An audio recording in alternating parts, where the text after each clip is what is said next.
الحمد لله وحده، والصلاة والسلام على من لا نبي بعده. أما بعد، السواك مطهرة للفم ومرضاة للرب.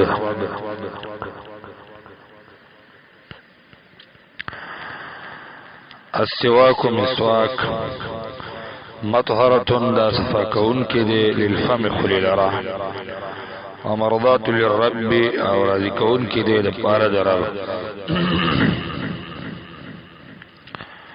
مسواک د دې په حدیثو کې ډېرې بشماره فائدې ذکر دي. بعض علماء را جمع کړي دي او یا لږ شپېته فائدې د مسواک وهلو.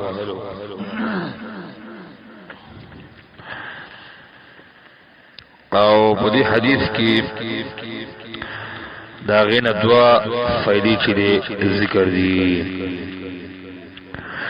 یو دنیوي فائدہ ده او دویمه چې هغه اخروی فائدہ ده.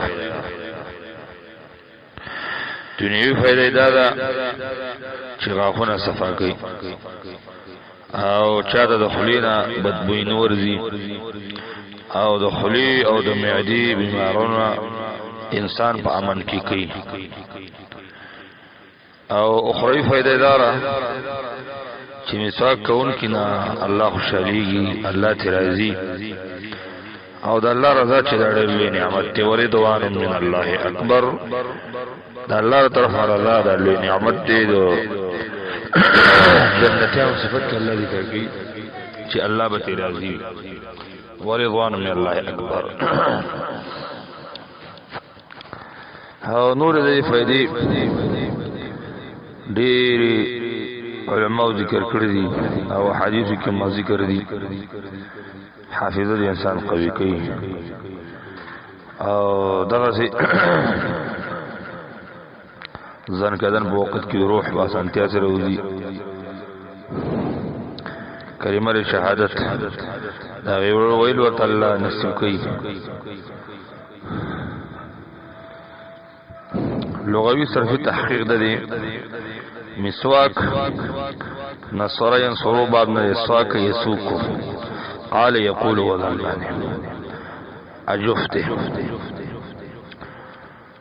او مسواک دا کې مصدر معنی سره دی. د دې جمع سوک راځي کتب وزن سوکن کتب وزن. او دا مطهرة للفم دا مصدر میم ویل شي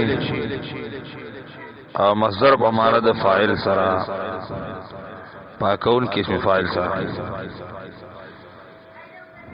معنا مسواک لري پاکون کې دی. او مطهرة هم ویل شي په دې صورت کې معنی دا سکی مسواک د خولې صفا کولو یو آله ده. بیا دا صيغه د آله ده بدن سره ویلو علی صغرا علی وسطا علی کبرا. دا مطهرة علی وسطا دا مفعلة وزن دي.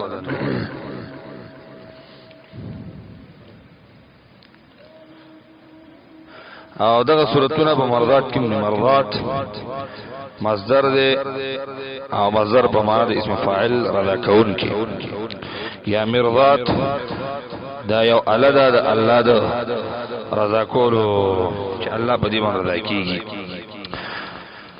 فما دا فا په دریوالو حرکات سره فامون فیمون او دارنګي فمون دا استعمالی په معنا د خوري سره.